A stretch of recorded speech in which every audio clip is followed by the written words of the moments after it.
কোনো এক শুভাকাঙ্ক্ষী আজকে আমাকে করেছেন, খোলামেলা কিছু ল্যাঙ্গুয়েজ দিয়ে বলেছেন, ম্যাডাম আমার লিঙ্গ দাঁড়ানোর পর কিছু সময় পরে পানি আঠার মতো পড়ে, এর কিছুক্ষণ পরে লিঙ্গ নরম হয়ে আসে, কি করতে পারি? দেশের এবং প্রবাসের ভাই বোনদের প্রতি সালাম। আসসালামু আলাইকুম। আমি প্রভাষক ডাক্তার রিক্তা পারভিন, হোমিওপ্যাথি এবং আয়ুর্বেদিক চিকিৎসক।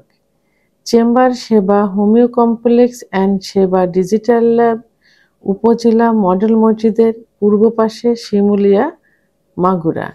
আজকে খুব গুরুত্বপূর্ণ একটা কমেন্টসের বিষয় নিয়ে আলোচনা করব, যে কমেন্টসটা যুবক, মধ্যবয়স্ক, বয়স্ক সবারই থেকে থাকে এবং সবাই এর চিকিৎসা নিতে চায়, এমনই একটা কমেন্ট। ধন্যবাদ ভাইয়া, খুব সুন্দর একটা কমেন্টস করার জন্য।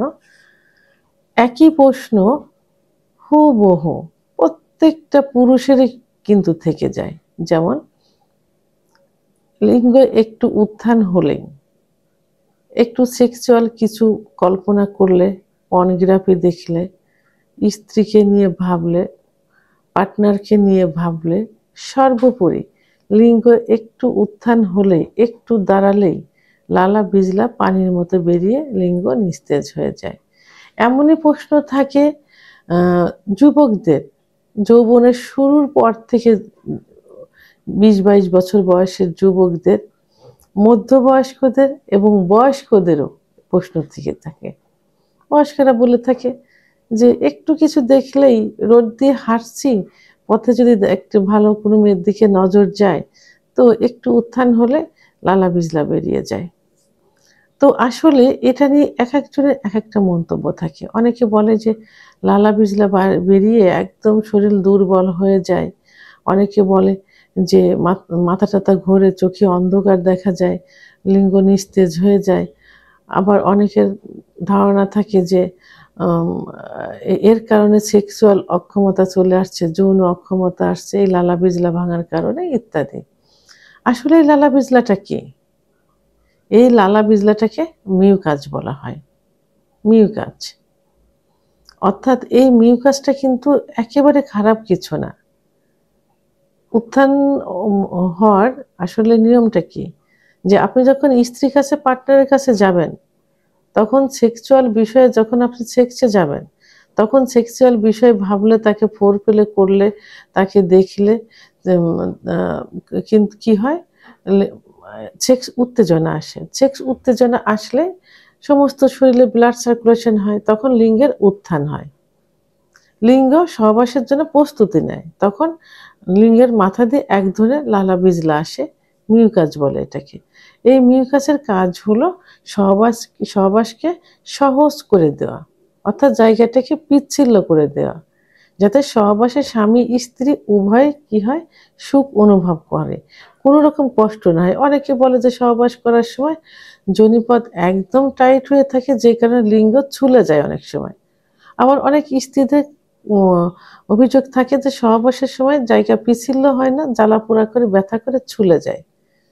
তো এই যে সমস্যাটা স্বামী স্ত্রী দুজনেরই হয়, তো এখানে যদি ফোরপ্লে করার পর স্বামী স্ত্রীর যদি অর্গাজম হয়, মিউকাসটা বের হয়, তাহলে কিন্তু এটা হয় না, জায়গাটা পিচ্ছিল্য হয়।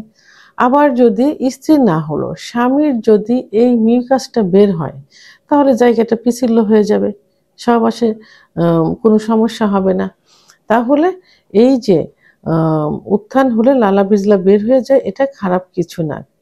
কিন্তু অযথা যদি কল্পনা করে, অযথা যদি পর্নোগ্রাফি দেখে এবং অযথা যদি মেয়েদের দিকে খারাপ দৃষ্টিতে তাকায়, তখন যে এইটা আসে, মিউকাসটা আসে, তো এটা তো আপনার সহবাসের সময় আসার কথা, তখন আসবে। আপনারা অযথা এটা করেন, যে কারণে আপনাদের এটা আসলে আসলে এটা খারাপ কিছু না। আবার অনেকের প্রশ্ন থাকে, বলে যে প্রসাব করার সময়, টয়লেট করার সময় একটু প্রেসার কেদ বা কোদ দিলে লালা বিজলা পানির মতো বের হয়। এটাও আসলে ভয়ের কিছু নেই। এটা প্রোস্টেট ফ্লুইড, প্রোস্টেটে যে ফ্লুইডটা থাকে, সেই ফ্লুইডটা বের হয়। তো এর জন্য কি করতে হবে? পানি খেতে হবে পর্যাপ্ত পরিমাণে, প্রস্রাবটা ক্লিয়ার করতে হবে, শাকসবজি খেতে হবে যাতে টয়লেট ক্লিয়ার হয়, ইসবগুলির ভুসি খাইতে হবে, নরম খাবার খেতে হবে ইত্যাদি। খাইলে টয়লেট কোষ্ঠকাঠিন্য হবে না, স্বাভাবিকভাবে কিন্তু টয়লেট হয়ে যাবে। তখন আর এই লালা বিজলাটা কিন্তু বের হবে না। তাহলে এই যে আঠালো পদার্থ বের হয়ে যায়, এটা ভয়ের কোনো কারণ না। এটা সহবাসকে সুখের করার জন্য এক ধরনের মিউকাস বের হয়ে যায়, যেটা জায়গাকে পিচ্ছিল করে। কিন্তু তারপরেও যদি অতিরিক্ত হয়, মানে খুব বেশি হয়ে থাকে, অযথা অসময়ে কেন আপনারা এগুলো ভাববেন? এগুলো ভাবেন দেখে তো এটা হয়, কিন্তু নিয়মটা তো সহবাসের সময়। তারপরেও যদি এটা হয়, তখন কি অনেকের মনে একটা ধারণা থাকে এটা ভাঙার কারণে যৌন অক্ষমতা আসছে, এটা হওয়ার কারণে আমার শরীর দুর্বল হয়ে যাচ্ছে, হাত পা শুকায় যাচ্ছে ইত্যাদি ধারণা থাকে। তা আপনারা কোনো দুশ্চিন্তা না করে একজন অভিজ্ঞ সম্পন্ন রেজিস্টারকৃত হোমিওপ্যাথি ডাক্তারের শরণাপন্ন হবেন। কারণ একমাত্র হোমিওপ্যাথিক চিকিৎসার মাধ্যমেই কিন্তু প্রত্যেকটা রোগের লক্ষণ ভেদে ওষুধ দেওয়া সম্ভব। তো সেক্ষেত্রে আপনারা একজন অভিজ্ঞ সম্পন্ন রেজিস্টারকৃত হোমিওপ্যাথি ডাক্তারের শরণাপন্ন হবেন। আর যে শুভাকাঙ্ক্ষী আমাকে কমেন্টস করেছেন, যদি আপনার আমার চিকিৎসার প্রয়োজন হয়ে থাকে, ভিডিওর স্ক্রিনে লাস্টে 58 নাম্বার আমার হোয়াটসঅ্যাপ নাম্বার, আপনি এখানে আমার সঙ্গে যোগাযোগ করুন। আমি সুন্দর একটা চিকিৎসা দেওয়ার চেষ্টা করব ইনশাল্লাহ।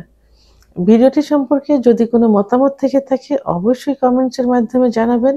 আর ভিডিওটি ভালো লাগলে লাইক, কমেন্ট, সাবস্ক্রাইব করে আমার সঙ্গে থাকুন। আল্লাহ হাফেজ।